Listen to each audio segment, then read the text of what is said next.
आप किसी ऐसे व्यक्ति के साथ अपना साम्राज्य नहीं बना सकते जो पूरे गांव का ध्यान आकर्षित करना चाहता है।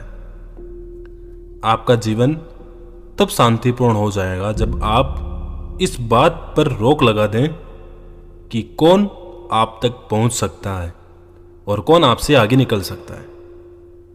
और आप उन लोगों को कभी नहीं खोते जिनकी आपको आवश्यकता है। जो असली लोग हैं वो आपके पास में हैं। आप जो हैं उससे कहीं ज़्यादा अधिक हो सकते हैं और यह एक अपराध है। अपनी सारी क्षमताओं को बर्बाद होने देना आपके लिए एक नैतिक अपराध है।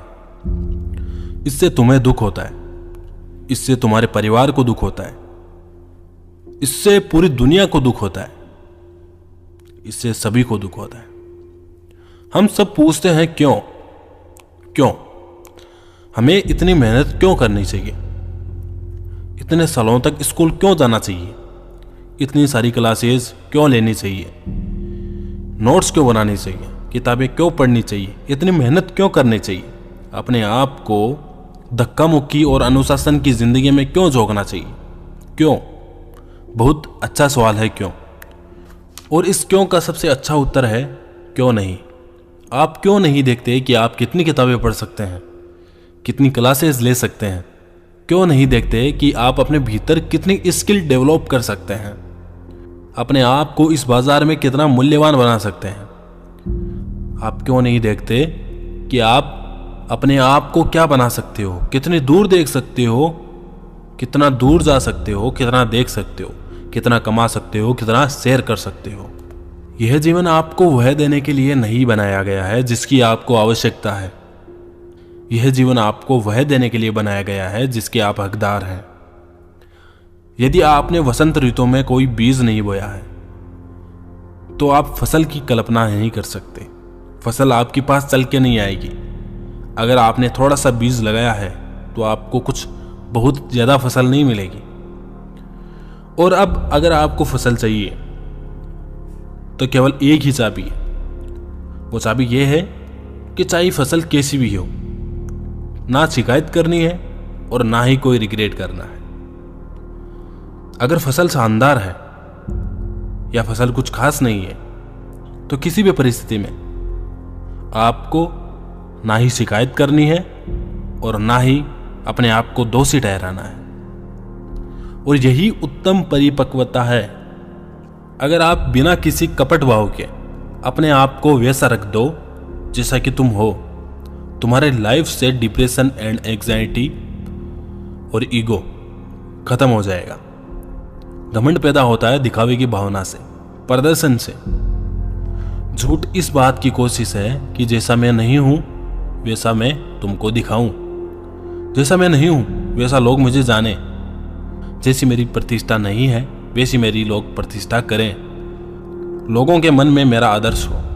और यही कारण होता है डिप्रेशन एंड एंजाइटी का।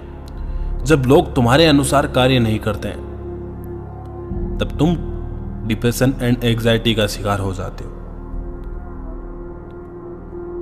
अगर आप 22 साल के हो, आपके पास जॉब नहीं है, आप आलसी हो, आपके पास कोई भी नॉलेज नहीं है, आपके पास भविष्य के लिए कोई भी प्लान नहीं है, तो कोई बात नहीं, यह कुछ मायने नहीं रखता है। लेकिन मायने केवल यह रखता है कि आज के 5 या 10 साल बाद में जब आपकी उम्र 25 या 30 साल हो जाएगी, उस समय आप वैसे ही रहो जैसे 22 या 20 की उम्र में थे। तब यह थोड़ा अलग हो जाएगा। तब आपको अपने अंतर्मन में मनन करने की आवश्यकता है।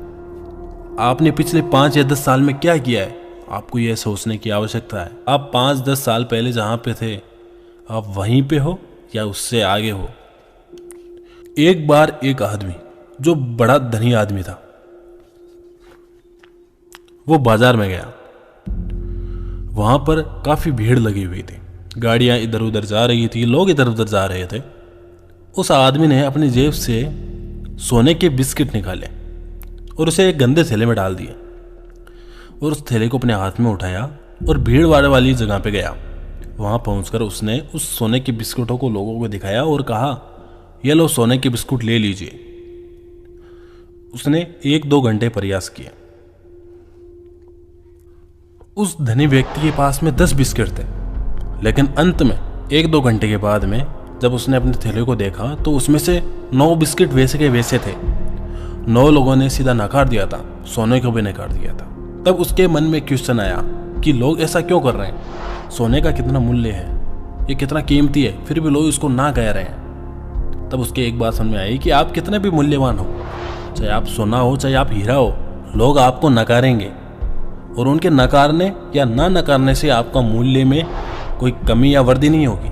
आपका जितना मूल्य था उतना ही रहेगा और वो समय आने पर वो मूल्य दिखेगा।